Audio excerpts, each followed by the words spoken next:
అన్నటువంటి చతుర్విధ ఫల పురుషార్థములలో పరమ ప్రయోజనమైనటువంటి ఆ మోక్షప్రదమైనటువంటి స్థితిని కలుగజేస్తున్నది ఈ ఉపనిషత్తు అన్నమాట. అందుచేత ఉపనిషత్ బ్రహ్మ విద్య, బ్రహ్మ విద్య అన్నా ఉపనిషత్ అన్నా బ్రహ్మస్థానమన్నా ఈ అన్ని అర్థాలు కూడా ఒకటే అని చెప్తున్నది శాస్త్రం. ఈ ప్రకారముగా ఈ ఉపనిషత్తు అంటే అర్థాన్ని మనం తెలుసుకున్నామన్నమాట. ఈ విధంగా ప్రస్తుతం మనం ప్రారంభింపబోతున్నటువంటి ఉపనిషత్తు ఏమిటంటే కృష్ణ యజుర్వేదీయ సంబంధము అన్నమాట.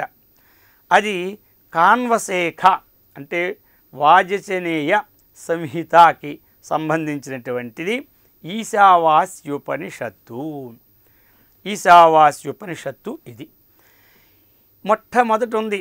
ఈశావాస్యం అనే మంత్రములు కూడా ఉన్న చేత ఆ మంత్రానుసారముగా ఈ ఉపనిషత్తుకు ఆ పేరు వచ్చినదనమాట. ఈశావాస్యమిదగం సర్వం అన్నటువంటి మొదటి వాక్యం ఉన్నది కాబట్టి ఉపనిషత్తుకి ఆ పేరునే సార్థకం చేస్తుంది. అందుకు ఈశావాస్యోపనిషత్తు. ఇది 18 మంత్రములతో విరాజమానమై ఉన్నది. భగవద్గీత ఎలాగైతే 18 అధ్యాయములతో ఉన్నదో, పురాణ ఎలా అయితే 18 పురాణాలతో శోభిల్లుతున్నదో ఆ విధముగా ఈ యొక్క ఉపనిషత్తు కూడా 18 మంత్రాలతో విరాజమానమై ఉంటున్నది. చెప్పారు శాస్త్రం. జపేచ్ఛ ప్రణవం నిత్యం జితాత్మా విజితేంద్రియః పఠేదుపనిషద్వాక్యం వేదాంతార్థాన్ చింతయేతు. చెప్తూ ఉన్నారు. జపేచ్ఛ ప్రణవం నిత్యం. నిత్యం ఏది జపించాలి అంటే చెప్తున్నారు శాస్త్రాన్ని, ప్రణవం జపించాలట. ఆ విధముగా దేనిని జయించాలి అంటే జితాత్మా విజితేంద్రియః. విజితేంద్రియః ఇంద్రియములను జయించినవాడే లోకాలన్నీ కూడా జయించినవాడు. అందుచేత ఏమి జయించాలంటే ఇంద్రియాలనే జయించాలని శాస్త్రం చెబుతుంది. అటువంటి శక్తిని మనకి ఆ యొక్క వేదమాత ఆచార్యుల వారు ప్రసాదించి అనుగ్రహించెదరుగాక. ఓం శాంతి శాంతి శాంతి. హరి ఓం తత్సత్. పవిత్రాత్మస్వరూపులకు ప్రియాత్మ బంధువులారా, ఉపనిషద్భాష్యము ఈశావాస్యోపనిషత్తు. ఈ ఈశావాస్యోపనిషత్తు కృష్ణ యజుర్వేద సంబంధమైనటువంటి కాన్వశేఖ వాజస్నేయ సంహిత సంబంధమని చెప్పుకున్నాం.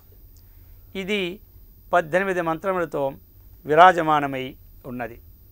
లోకములో కూడా జపేచ్ఛ ప్రణవం నిత్యం జితాత్మా విజితేంద్రియః పఠేదుపనిషద్వాక్యం వేదాంతార్థాన్ని చింతయేత్ అని చెప్పినారు.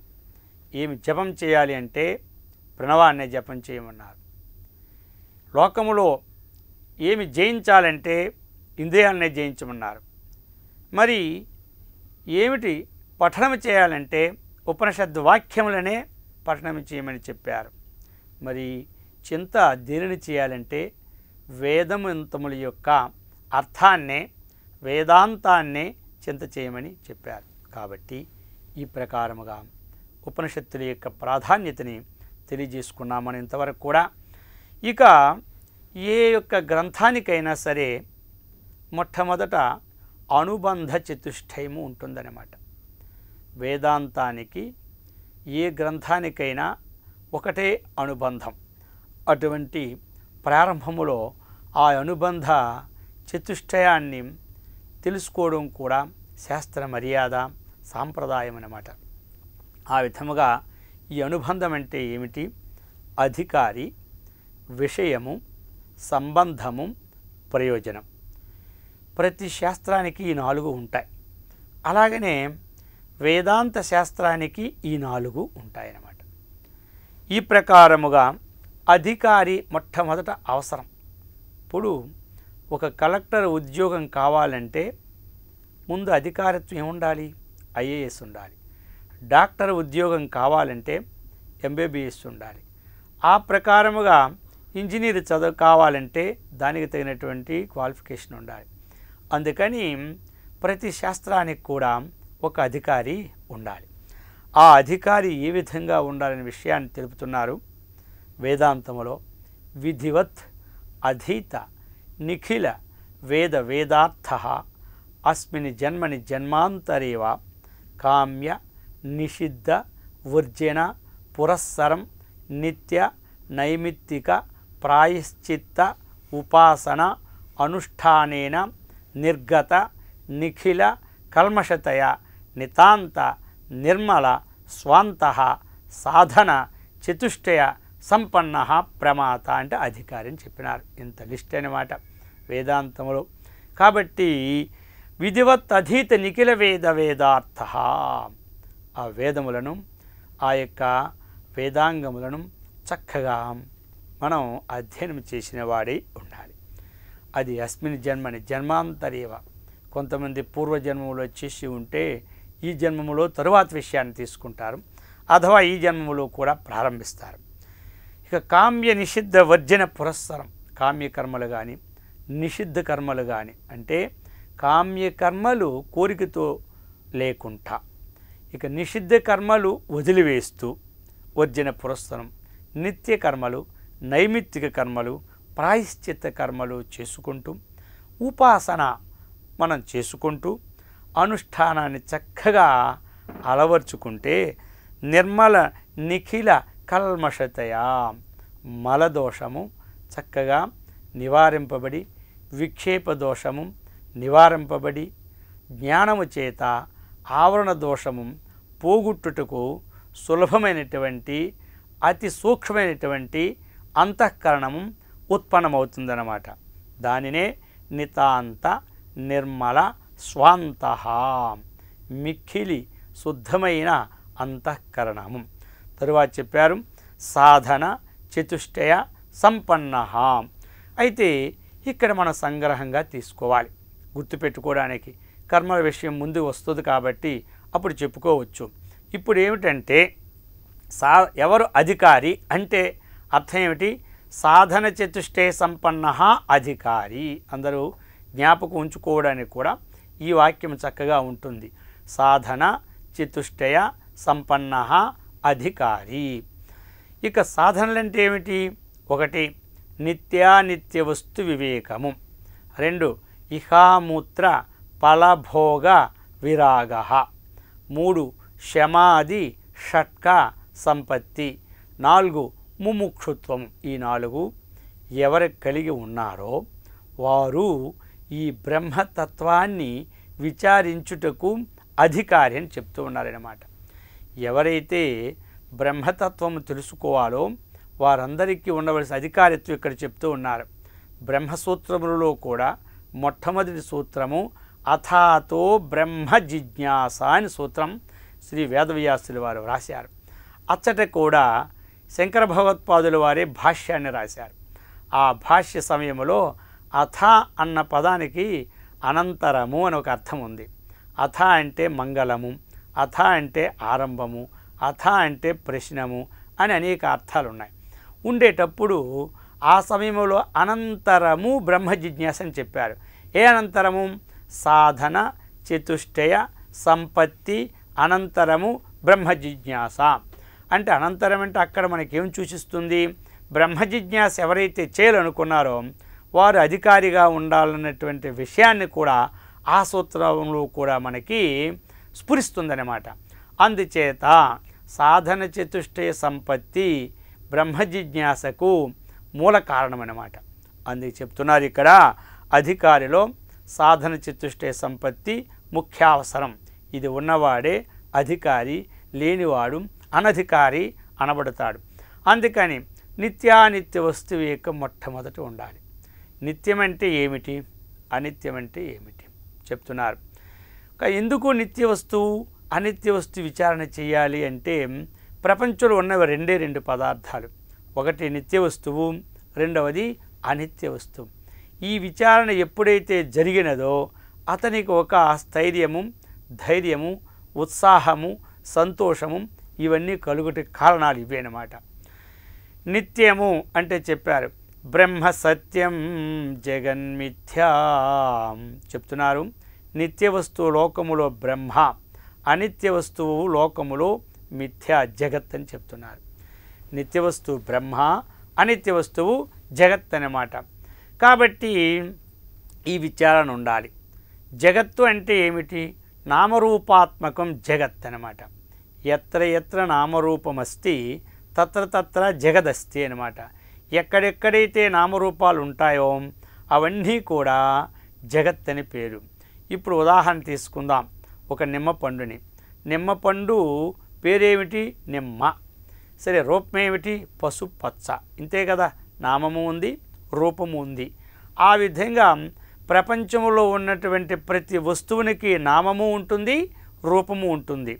ఎక్కడెక్కడైతే నామరూపమైన వస్తుజాతం ఉంటున్నాయో అదంతా జగత్ అన్నమాట. సరే, ప్రపంచంలో ఉన్న వస్తువులన్నీ చెప్పుకున్నాం. ఇప్పుడు మనం కూడా తెలుసుకోవాలి. ప్రతి శరీరము, ఆ శరీరానికి ఒక నామము ఉంటుంది, రూపము ఉంటుంది అన్నమాట. లోకములో నామం లేదనుకోండి, ఎక్కడా ఒక ఉద్యోగంలోకి వెళ్ళినా మొట్టమొదటి నీ పేరేమిటి అడుగుతారు. అలాగనే ఒక విద్య అధ్యయనంకి వెళ్ళినా నీ పేరేమిటి అడుగుతారు. అలాగనే ఒక ఓటర్ లిస్టులో ఓటు వేయాలన్నా మీ పేరేమిటి అడుగుతారు. అలాగనే మనం పంచదార కోటకి వెళ్ళినా అక్కడ పేరేమిటి. జనాభా లెక్కల్లో ఈ పేర్లు అందరికీ తెలుసు అన్నమాట. సరే, ఈ పేర్లు నామము అన్నమాట. కాబట్టి రూపం అంటే ఏమిటి? రంగు. అతడు ఎర్రగా ఉన్నాడు, ఇతడు నల్లగా ఉన్నాడు, ఇతడు పచ్చగా ఉన్నాడు. రూపాల పని ఎప్పుడు వస్తాయంటే లోకములు ఎప్పుడైనా పరస్పరము వివాహం కావాల్సిన సమయంలో రూపాలు కూడా బయటకు వస్తాయన్నమాట. నామాలు ఎప్పుడంటే ఈ సమయాల్లో వస్తాయి, రూపాలు ఎప్పుడు వస్తాయంటే ఆయా సమయాల్లో. ఓహో, వారు ఎర్రగా ఉన్నారు, వారు తెల్లగా ఉన్నారు అని ఉంటాయి కదా. ఈ ప్రకారముగా నామరూపాలు ఈ శరీరానికి కూడా ఉన్నాయన్నమాట. ఇప్పుడు ఈ శరీరం ఏమైంది చెప్పండి? మిథ్యా అయిందనమాట. మిథ్యా అంటే మనకి రజ్జు సర్ప భ్రాంతి లాంటిదనమాట. ఈ మిథ్యా వస్తువు అది ఎలాగైతే త్రాటిని చూసి సర్పము అని అనుకుంటాడో ఆ ప్రకారముగా ఈ యొక్క అనాత్మ పదార్థమును ఆత్మగా తెలుసుకోవడమే మిథ్యా అన్నమాట. అందుకని ఇది విచారించాలి. ఈ మిథ్యా విషయం ఒక సమయంలో ఉంటుంది, ఒక సమయంలో నష్టమైపోతుంది. సత్య విషయం ఎల్లప్పుడూ ఉంటుందన్నమాట. అందుకని నిత్య వస్తువు నిత్యం తావద్ బ్రహ్మం తదన్యమఖిలం అనిత్యం అని చెప్పింది శాస్త్రం. నిత్యము ఒక బ్రహ్మ వస్తువే, అనిత్యము జగద్వస్తువు. ఇప్పుడు శరీరము ఎంత పోషించినా, ఏ విధంగా రక్షించినా ఒక సమయములో ఇది నష్టము కాక తప్పదు. శరీరము నష్టమైనను శరీరము నడుపుతున్నటువంటి పరమాత్మ మాత్రం ఎప్పుడూ నష్టము కాడు. నష్టము కానివాడు నిత్య వస్తువు, నష్టము అయినటువంటిది అనిత్య వస్తువు. ఇది అన్నమాట. ఈ విచారణ ఇప్పుడు మనం చేసుకోవాలి. ఇప్పుడు మనం ఒక బజారుకి వెళ్ళాం, ఒక వస్తువును కొనాలనుకున్నాం. ఒక వస్తువు ఖరీదు 50 రూపాయలు చెప్పాడు. అదే వస్తువు మనకి ఆ స్టీలు పాత్ర ఇంకోటి 200 చెప్పాడు. అయ్యా, ఈ వస్తువుకి ఆ వస్తువుకి ఒకలా కనబడుతుంటే రేట్ ఎందుకు డిఫరెన్స్ అంటే ఆ 200 రూపాయల వస్తువు గ్యారంటీ ఇస్తానంటాడు, 50 రూపాయల వస్తువు గ్యారంటీ ఇవ్వనంటాడు. ఇప్పుడు ఆ రెండింటిలో ఏమైంది? ఒకటి నిత్య వస్తువు అయింది, ఇంకోటి అనిత్య వస్తువు అయింది అన్నమాట. అందుకోసం మనం ఏం కొంటాం చెప్పండి? పోయినా సరే 150 రూపాయలు సంపాదించి గ్యారంటీ వస్తువునే కొనుక్కుంటాం. ఆ ప్రకారముగా శరీరము గ్యారంటీ లేని వస్తువు, శరీరం నడిపించుడు ఆత్మ గ్యారంటీ వస్తువు. కాబట్టి ఈ శరీరము ద్వారా ఆ శరీరం నడిపించే ఆత్మ వస్తువుని తెలుసుకున్నట్టు ఏది ఉందో అది నిత్యానిత్య వస్తువేకం. కాబట్టి అనిత్య వస్తువు నష్టము, నిత్య వస్తువు ఎప్పుడూ కూడా నష్టము కాదు. వివేచన బుద్ధియే మనకి నిత్యానిత్య వస్తు వివేకము. అనిత్యాని శరీరాని విభవో నైవ శాశ్వతః నిత్యః సన్నిహితో మృత్యుః కర్తవ్యో ధర్మ సంగ్రహః. శాస్త్రం చెబుతుంది ఈ శరీరాన్ని అనిత్యాని, విభవ ఈ యొక్క ఐశ్వర్యము కూడా అనిత్యమే. ఒకరోజు ఉంటుంది, ఒకరోజు పోతుంది. నిత్యః సన్నిహితో మృత్యుః. ఎప్పుడైతే మనం పుట్టామో ప్రతి క్షణము ఆయువు గడుస్తూ ఉంటుంటే మృత్యుదేవత మనల్ని తింటుందన్నమాట. అందుచేత కర్తవ్యో ధర్మ సంగ్రహ. ఆ యొక్క ఏది నిత్యమో ఏది అనిత్యమో ఆ విషయాన్ని తెలుసుకోవడమే నిత్యాని వస్తువేకం. ఇక రెండవది ఏమిటి? ఇహాముత్ర ఫలభోగ విరాగ అని శాస్త్రం చెప్పింది. ఇహ అంటే ఈ లోక వస్తు విషయముల యందు, పర అంటే స్వర్గాదిలోక వస్తు విషయముల యందు ఆసక్తిని పూర్తిగా విడిచిపెట్టుటే వైరాగ్యం. ఇది కూడా ఉండాలన్నమాట. అయితే మరి లోకములో గృహస్థాశ్రమంలో ఉన్నప్పుడు ఈ లోక విషయముల యందు విరక్తి చెందుట కష్టము కదా. మరి శాస్త్రములో ఈ లోక విషయములందు విరక్తి చెందమని చెప్పి ఉన్నారు కదా.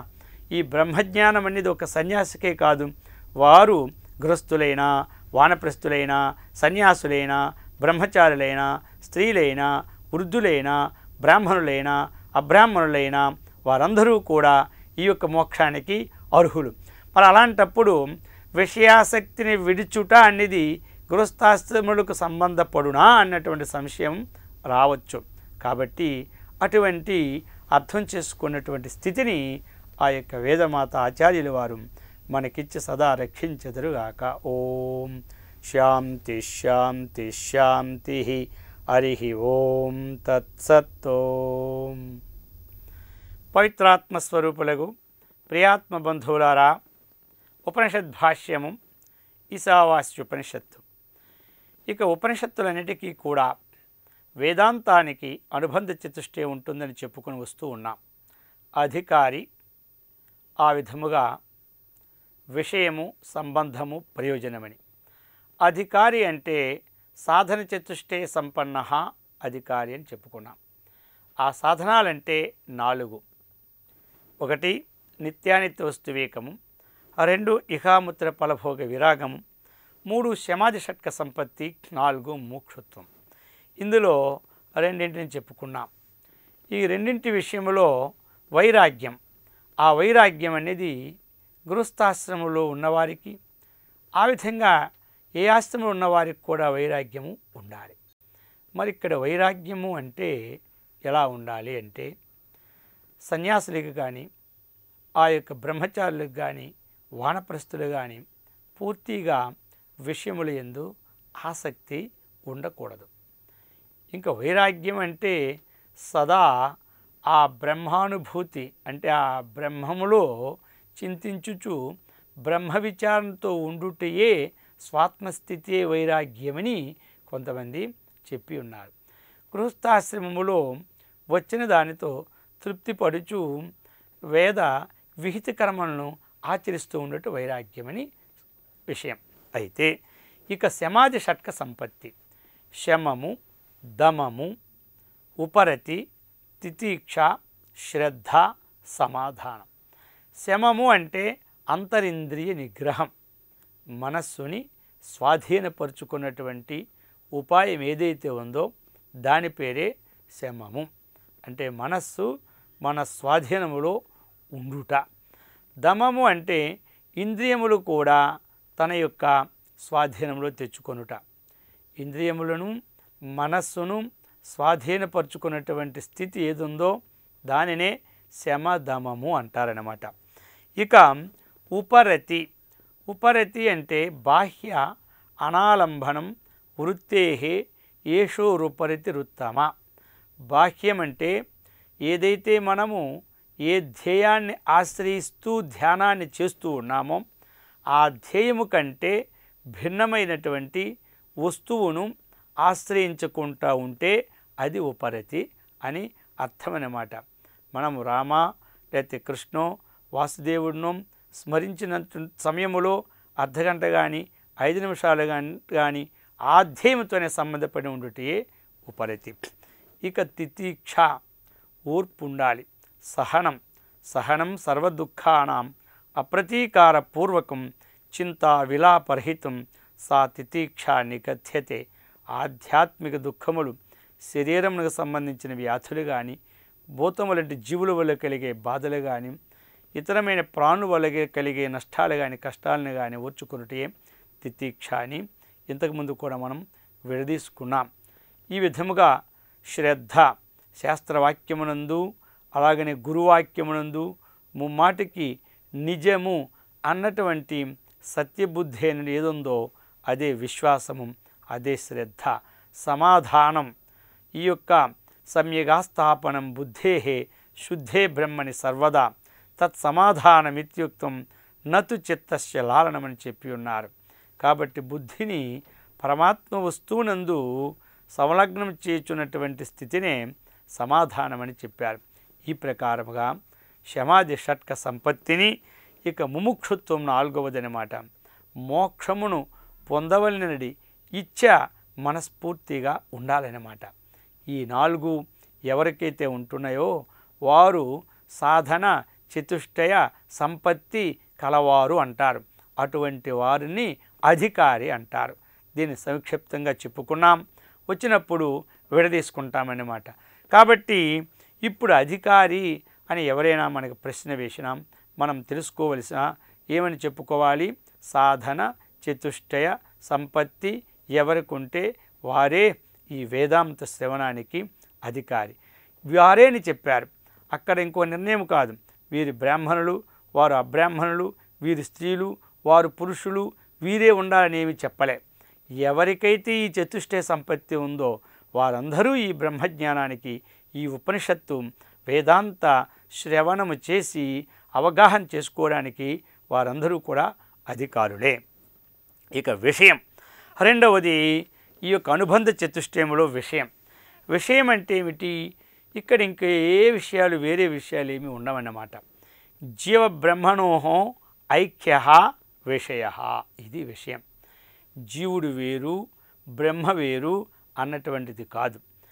జీవుడు బ్రహ్మ ఒక్కటే అన్నటువంటి విషయాన్ని ప్రతిపాదిస్తున్నటువంటి శాస్త్రమే ఈ యొక్క వేదాంత శాస్త్రం. కాబట్టి ఈ వేదాంత శాస్త్రానికి విషయం ఏమిటంటే ఆ యొక్క తత్పదము త్వం పదము. తత్పదానికి వాచ్యుడైనటువంటి పరమాత్మ, త్వం పదానికి వాచ్యుడైనటువంటి జీవాత్మ, వీరిద్దరూ కూడా ఉపాధి భేదము వలనే సర్వజ్ఞత్వాది విశిష్ట చైతన్యమైన ఈశ్వరుడు అంటారు. తత్పదవాచ్యుడు సర్వజ్ఞత్వాది విశిష్ట చైతన్యమైన ఈశ్వరుడు. త్వంపదవాచ్యుడు అల్పజ్ఞత్వాది విశిష్ట చైతన్యంతో కూడినటువంటి జీవుడు. ఈ యొక్క అల్పజ్ఞత్వము సర్వజ్ఞత్వము ఉపాధి నుండి వచ్చినవి కనుక ఆ యొక్క ఉపాధి భేదమును తొలగించిన ఎడల ఆ యొక్క ఈశ్వరుడే జీవుడు, జీవుడే ఈశ్వరుడు అన్నటువంటి విషయం స్పష్టముగా ఐక్యానుసంధానమే దీనికి విషయమన్నమాట. ఇంకొకటి విషయము కాదు. ఎచ్చటికైనా ఎవరైనా వెళ్ళారనుకో ఏ విషయాన్ని ఉద్దేశించి వచ్చారని అడుగుతారు. అలాగనే ఈ వేదాంత శాస్త్రం ఏ విషయాన్ని ఉద్దేశించంటే జీవబ్రహ్మలకు ఏకత్వాన్ని ప్రతిపాదించిన విషయమే విషయం. ఇక సంబంధము మూడవది. కొంతమంది ఒక ఇంటికి మాటి మాటికి వెళ్ళారనుకోండి, లోకంలో ఏమంటారు? వారిద్దరికి ఏదో సంబంధం ఉంది, బంధువుల సంబంధమో మిత్ర సంబంధమో ఏదో ఒకటి. ఏ సంబంధం లేకపోతే వారు మాటి మాటికి వెళ్తారంటారు. ఆ ప్రకారముగానే ప్రతిదానికి సంబంధం ఉంటుంది. ఇప్పుడు మనం భూమి మీద కూర్చున్నామంటే ఏ సంబంధం చేత కూర్చున్నాము అంటే సంయోగ సంబంధం చేత మనం కూర్చున్నామన్నమాట. భూమి మీద మనం కూర్చున్నామంటే అది సంయోగ సంబంధం అన్నమాట. అలాగనే మనకు అవయవాలు ఉన్నాయి. ఈ శరీరం ఉంది, ఈ చెయ్యి ఉంది. ఈ రెండింటికి ఏమి సంబంధం అంటే సమవాయ సంబంధం. సమవాయ సంబంధములో అంగము నష్టమైనప్పుడు అంగి కూడా నష్టమైపోతుంది. సంయోగ సంబంధములో ఒకటి నష్టమైనా రెండవది ఎప్పుడు నష్టము కాదు. ఎలా అంటే భూమి మీద మనం కూర్చున్నాం, లేచిపోయినాం, లేచిన తర్వాత మనకే నష్టం లేదు, భూమికి నష్టం లేదు. ఇదే అన్నమాట సమవాయ సంబంధం. అలా కాదు. ఇప్పుడు మనకి శరీరంలో అవయవం ఉంది. ఈ అవయవం మనం తీసేసామనుకోండి, అప్పుడు అంగి అనిపించుకున్నటువంటి దేహములో ఒక అంగం లోపం వస్తుందన్నమాట. కాబట్టి ఈ యొక్క అంగ లోపము ద్వారా అంగికి కూడా నష్టం కలుగుతుంది. ఏదుందో అది సమవాయ సంబంధం. ఇది ఎప్పుడు ఎడబాసి ఉండదన్నమాట. ఇప్పుడు మనం దారం, వస్త్రం, ఇది సమవాయ సంబంధం అన్నమాట. ఆ విధముగా ఈ వేదాంత సంబంధం ఏమిటంటే చెప్తున్నారు, ప్రతిపాద్య ప్రతిపాదక భావ సంబంధము అంటారు, అథవా బోధ్య బోధక భావ సంబంధము అంటారు. ఇవన్నీ కూడా మొట్టమొదటి తెలుసుకోవలసిన విషయాలన్నమాట. ప్రతిపాద్యము అంటే అర్థం ఏమిటి? ప్రతిపాదితం యోగ్యం ప్రతిపాద్యం, ప్రతిపాదించడానికి యోగ్యమైనటువంటి వస్తువు ఏదుందో ఆ వస్తువు పేరు ప్రతిపాద్యం అంటారు. ప్రతిపాద్యం యస్య అస్తి ఇతి ప్రతిపాదకం. ఇటువంటి ప్రతిపాద్య వస్తువు ఎక్కడైతే ఉంటున్నదో దాన్ని ప్రతిపాదకం అంటారు. అంటే ఈ ప్రతిపాద్య వస్తువు దేని ద్వారా తెలుసుకుంటున్నాం? మనం శాస్త్రం ద్వారా తెలుసుకుంటున్నాం. ఇది బ్రహ్మ, ఇది అనిత్య వస్తువు అని. కాబట్టి శాస్త్రము ప్రతిపాదకమైంది. ఆ శాస్త్రము దేనికోసం విశదీకరణ చేస్తుందో అది ప్రతిపాద్యమైంది అన్నమాట. మరి సంబంధం ఏమిటంటే ప్రతిపాద్య ప్రతిపాదక భావ సంబంధము. ఇక ప్రయోజనం, ఏ పని చేసినా ప్రయోజనం ఉండాలి. ప్రయోజనం అనుద్దిశ్య మందోపి న ప్రవర్తతే. అజ్ఞాని కూడా వినా ప్రయోజనానికి ఏ పని చేయడు. ఆ ప్రకారముగా మరి వేదాంత శాస్త్రం చదివితే ఏం ప్రయోజనం వస్తుందో మనకి ప్రశ్న అన్నమాట.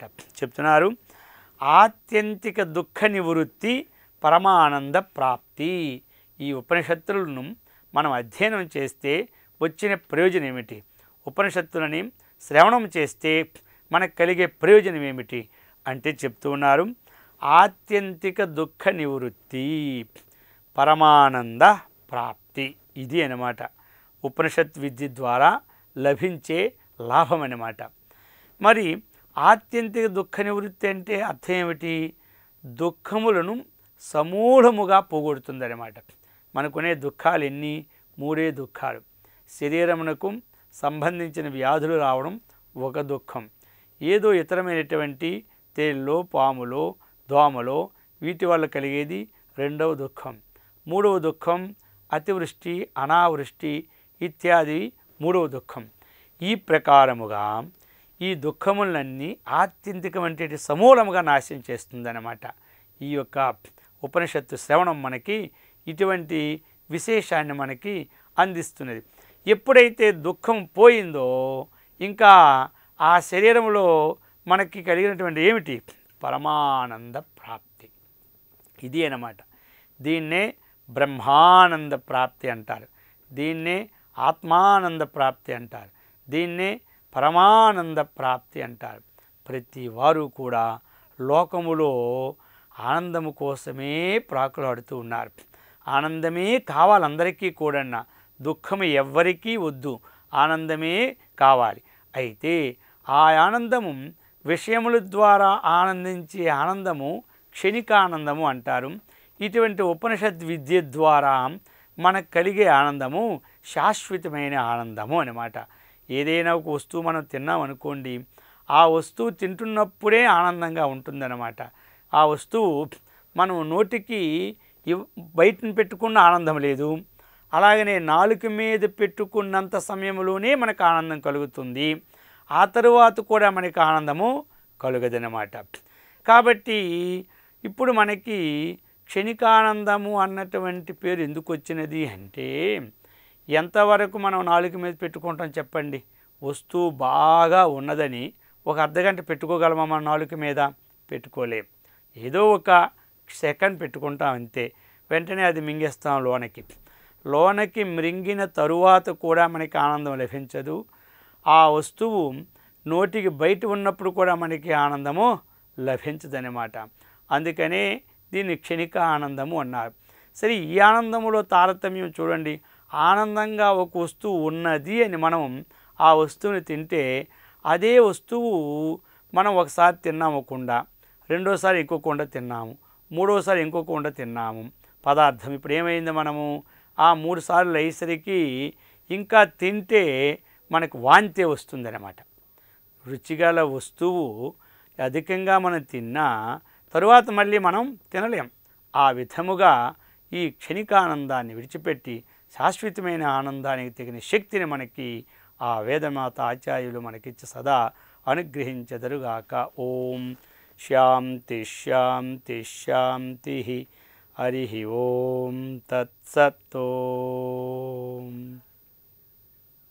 పవిత్రాత్మస్వరూపులకు ప్రియాత్మ బంధువులారా, ఉపనిషద్ భాష్యము ఈశావాస్యోపనిషత్తు.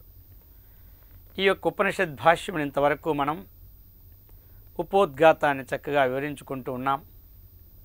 ఈ యొక్క వేదాంతానికైనా అనుబంధ చతుష్టయం చాలా ముఖ్యమని, అందులో అనుబంధం అంటే అధికారి, విషయము, సంబంధము, ప్రయోజనము అనే 4.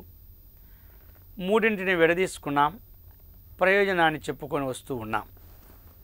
ప్రయోజనం అంటే ఆత్యంతిక దుఃఖ నివృత్తి, పరమానంద ప్రాప్తి. ఇది దేని ద్వారా లభిస్తుందంటే ఈ ఉపనిషద్ విద్య ద్వారా అనేది మనకి లభ్యమన్నమాట. కాబట్టి పరమానంద ప్రాప్తి కావాలి. మనం ఏ ఆనందమైనా సరే క్షణికానందము కాబట్టి ఈ యొక్క బ్రహ్మ విద్య ద్వారా ఆనందించే ఆనందం పరమానందం. ఎంత గ్రోలుతున్నా, ఎంత సేవిస్తున్నా, ఎంత శ్రవణము చేస్తున్నా ఇంకా చెయ్యాలనేటువంటి కుతూహలమే ఉంటుంది, ఇంకా అది గ్రోలాలన్నటువంటి ఉత్సాహం ఉంటుంది. కాబట్టి ఇది పరమానందమైంది. ఒక పాయసం బాగున్నదని ఒక గ్లాస్ త్రాగాం, రెండో గ్లాస్ త్రాగాం, మూడో గ్లాస్ త్రాగేసరికి ఏమవుతుంది, వాంతి వచ్చేస్తుంది. మరి ఆనందం ఈ పాయసంలో ఉంటే ఎంత త్రాగినాక మనకు ఆనందం కలగాలి కదా. అందుకని వస్తువు అనేది ఆనందము, ఆనందం అనేది ఆ వస్తువులో లేదనమాట. అందుకోసం ఈ ప్రకారముగా ఆనందం చెప్తూ ఉన్నారు. ఈ పరమానందం అంటే ఏమిటి అంటే శాస్త్రం చెబుతుంది, ఒక మానవుడు ఆనందించే ఆనందాన్ని మానవానందం అంటారు.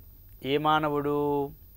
ఈ యొక్క భూమండలానికి చక్రవర్తి అయి ఉండాలి, అతడు నవ యవ్వనములో ఉండాలి, అతనికి శత్రువులు ఎవరూ లేకుండా ఉండాలి. అటువంటి వాడు ఆనందించే ఆనందాన్ని మానవానందము అంటారు. ఇటువంటి మానవానందము కన్నా పితృదేవతలు ఆనందించే ఆనందము 100 రెట్లు ఎక్కువనమాట. ఇంకా పితృదేవతల కన్నా ఆజాను దేవతలు ఆనందించే ఆనందము ఇంకా 100 రెట్లు ఎక్కువ. అటువంటి ఆజాను దేవతల కన్నా దేవగంధర్వులు అనేవారు ఆనందించే ఆనందం ఇంకా 100 రెట్లు ఎక్కువ. దేవగంధర్వుల కన్నా దేవతలు ఆనందించే ఆనందం ఇంకా 100 రెట్లు ఎక్కువ. ఆ దేవతల కన్నా వారికి అధిపతి దేవేంద్రుడు ఆనందించే ఆనందం ఇంకా 100 రెట్లు ఎక్కువ. ఆ దేవేంద్రుని కన్నా ఆ దేవతలు గురువైనటువంటి బృహస్పతి ఆనందించే ఆనందము దేవేంద్రుని ఆనందము కన్నా 100 రెట్లు ఎక్కువ. ఇక ఆ బృహస్పతి ఆనందించే ఆనందము కంటే చతుర్ముఖ బ్రహ్మదేవుడు ఆనందించే ఆనందము 100 రెట్లు ఎక్కువ. ఇది ఈ విధంగా ఇప్పుడు మనం చెప్పుకున్నాం. అయితే ఇప్పుడు మానవానందము నుంచి బ్రహ్మానందం వరకు ఒకరికన్నా ఒకరు 100 రెట్లు అధిక ఆనందాన్ని అనుభవించారు. అది అయితే ఈ ఉపనిషత్తులు చక్కగా శ్రవణము చేస్తే, మననము చేసి నిధిధ్యాసనం అనర్చుకుంటే సాధన చతుష్టయ సంపత్తి కలిగి ఉన్నటువంటి వారు, అటువంటి వారును ఈ ఉపనిషత్ శ్రవణము చేస్తూ చక్కనైనటువంటి జ్ఞానాన్ని సంపాదించుకునేటువంటి వాడు ఆనందం ఎంతంటే చెప్తున్నారు. బ్రహ్మానందము అంటే ఇక్కడ ఈ యొక్క సాధన చతుష్టయ సంపత్తితో కూడి ఎవరైతే గురు శుశ్రూష తత్పరుడై ఈ ఆత్మజ్ఞానాన్ని సంపాదించుకుంటాడో ఇటువంటి వాని ఆనందం ఒక మహాసముద్రముతో సమానమైనది. అది ఈ సముద్రములో ఒక తుంపర బయట పెడితే ఎంతో బయటకు వస్తే అటువంటి ఒక్క డ్రాఫ్ట్ అంటే ఒక తుంపరతో సమానమైనది చతుర్ముఖ బ్రహ్మదేవుడు ఆనందించే ఆనందం.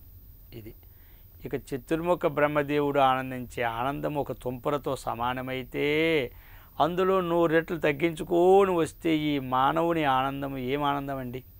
అందుకే క్షణికానందం అన్నారు. మరి బ్రహ్మానందమైనటువంటి పరమానందమైనటువంటి ప్రాప్తి కలగాలి అంటే ఈ యొక్క ఉపనిషత్తుల యొక్క శ్రవణాన్ని చక్కగా మనం చేస్తూ అవగాహన చేసుకున్నప్పుడు ఆ బ్రహ్మానందం మనకి లభ్యమవుతుందన్నమాట. అందుకోసం చెప్పారు ఏమిటి ప్రయోజనం, మనం ఈ యొక్క శ్రవణం చేస్తే ప్రయోజనం చెప్పారు. ఆత్యంతిక దుఃఖ నివృత్తి, పరమానంద ప్రాప్తి అన్నమాట. అటువంటి ప్రాప్తికి సంబంధమైన విజ్ఞానాన్ని మనం సంపాదించుకోవాలి. ఇంతవరకు కూడా ఈ వేదములు, ఆ వేదములలో ఉన్నటువంటి విషయములు, వేదముల యొక్క అంతిమ భాగములో ఉన్నటువంటి ఉపనిషత్తులని, ఆ ఉపనిషత్తుకి అర్థాన్ని మనం చెప్పుకున్నాం. ఏమిటంటే విశరణము, అలాగనే గతి, అవసాధనం, అజ్ఞాన నాశమని. అటువంటి ఉపనిషత్ శ్రవణానికి కూడా అనుబంధ చతుష్టయము ఉండాలని చెప్పుకున్నాం. ఇక ఉపనిషత్తు ప్రారంభములో శ్రీ జగద్గురు శంకరాచార్యుల వారు అనుబంధం అంటే ఇక్కడ సంబంధ భాష్యమని కొంత వివరించుకుంటూ తరువాత ఉపనిషత్తుల్లో ప్రవేశించారు. సంబంధ భాష్యంలో చెప్తూ ఉన్నారు, ఈశావాస్యమిత్యాదయో మంత్రాః కర్మసు అవినియుక్తాః అని చెప్పారు. భాష్యములో మొట్టమొదట భాష్యం ప్రారంభిస్తూ ఈశావాస్యం ఇత్యాదయః, ఈశావాస్యం అనే మంత్రం ముందు ఉన్నది కాబట్టి ఈ ఈశావాస్య ఉపనిషత్తు అనే పేరు వచ్చినది. దీన్ని మొదలుకొని ఇందులో 18 మంత్రాలు మనకి ఉన్నవి. ఆ 18 మంత్రాలు కూడా కర్మల యందు వినియుక్తాః కాదు, అంటే అవినియుక్తాః. ఎలా అంటే ఇప్పుడు ఒక కర్మ చేస్తూ ఉన్నారనుకోండి, ఏదో ఒక యజ్ఞం లేతే నవగ్రహ యజ్ఞం చేస్తూ ఉన్నారు. అందులో సూర్యుని కోసం మనం ఆహుతి ఇవ్వాలనుకున్నాం. అప్పుడు ఏం చేస్తాం, ఆ కృష్ణేన రజసా వర్తమానో నివేశయన్నమృతం మర్త్యంచ హిరణ్యయేన సవితారథేనో దేవా యాతి భువనాను పశ్యన్ స్వాహా అంట. అంటే ఈ మంత్రము ఆ కర్మ యందు వినియోగింపబడిన అర్థం ఆ స్వాహ చెప్పి. అలాగా ఈ ఈశావాస్యాది మంత్రాలు అటువంటి ఆహుతులకు వినియోగింపబడవని అర్థం అన్నమాట. ఈశావాస్యమిదగం సర్వం యత్కించ జగత్యాం జగతు తేన త్యక్తేన భుంజీథా మా గృధః కస్య స్విద్ధనం స్వాహ అని అనడానికి వీలు పడవు అని చెప్తున్నారు. కర్మల యందు వినియోగింపబడవు అంటే ఇది అర్థమన్నమాట. అందుకని చెప్తున్నారు ఈశావాస్యమిత్యాదయో మంత్రాః కర్మసు అవినియుక్తాః. అది ఎప్పుడూ కర్మల యందు వినియోగింపబడవు.